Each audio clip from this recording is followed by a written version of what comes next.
Assalamualaikum warahmatullahi wabarakatuh. Alhamdulillah, wassalatu wassalamu ala sayyidina Muhammad ibn Abdillah wa ala alihi wa sahbihi wa mawalah. Yang mulia kepada seluruh guru-guru yang telah mendengar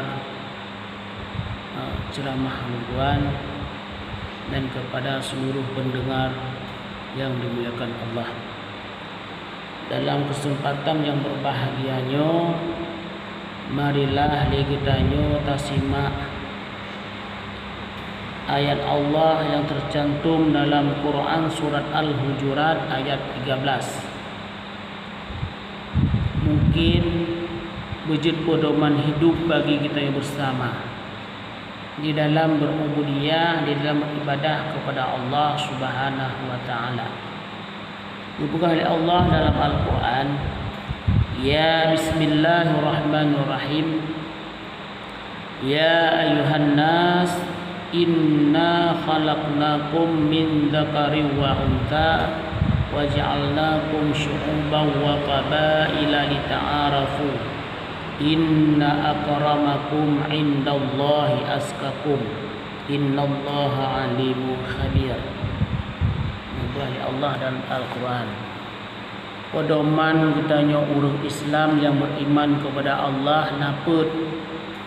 Yang pertama Al-Quran, yang kedua hadis, yang ketiga ijma' ulama, yang keempat kias para ulama. Getanya umat Nabi Muhammad yang beriman kepada Allah, yang beraliran ahlu sunnah wal jamaah, hanya putboh macamnya pedoman hidup getanya kita pergunakan sebaik-baiknya. Biar kita ada berpegang teguh kepada putboh macam tersebut, insya-Allah berangkahau tajaan sesat kitanya. Berkata Allah dalam Al-Quran, hai manusia, sesungguhnya kami menjadikan kamu dari seorang laki-laki dan seorang perempuan, dan kami jadikan kamu berbangsa-bangsa dan bersuku-suku supaya kamu berkenal-kenalan. Sesungguhnya orang yang termulia di antara kamu di sisi Allah ialah orang-orang yang bertakwa. Sesungguhnya Allah Maha mengetahui lagi Maha amat mengetahui.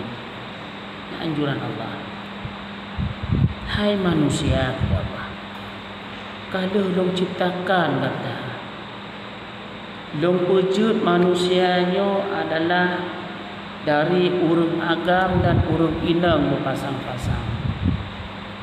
Dipuji oleh Allah membangsa-bangsa dan bersuku-suku. Nah bangsa Jawa, nah bangsa Aceh, nah bangsa Batak dan sebagainya, bangsa-bangsa. Nah ciptakan oleh Allah orang berkulit putih, berkulit hitam dan sebagainya. Tujuan li ta'arafu, untuk saling kenal mengenal, untuk saling turi temuri, saling bersahabat-sahabat sesama.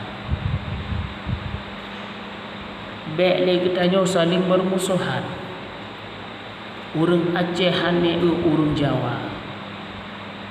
Pegah adalah nang Aceh hanya tinggal urang Jawa. Padahal tanya sabah Islam, sabah agama, sabah Tuhan Allah Subhanahu wa taala, sabah Nabi Muhammad bertamujurah-jurah bersatu dalam keagamaan.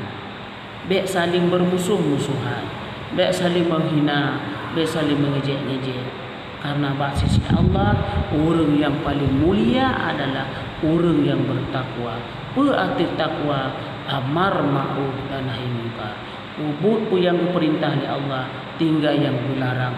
Yang dilarang oleh Allah Subhanahu wa taala. Nya adalah urang yang bermulia bak sisi Allah. Allah hanya kalian bangsa. Allah hanya kalian hitam ataupun putih. Allah hanya kalian hati ji bertakwakah kepada Allah ataupun hana. Maka bak video yang singkat itu Tuhan mengajak kepada saudara-saudara Tuhan. Marilah kita bersatu dalam keagamaan. Marilah kita bersatu dalam kebenaran. Marilah kita berantas segala kemaksiatan dan mengatakan perbuatan doa Allah. Assalamualaikum warahmatullahi wabarakatuh.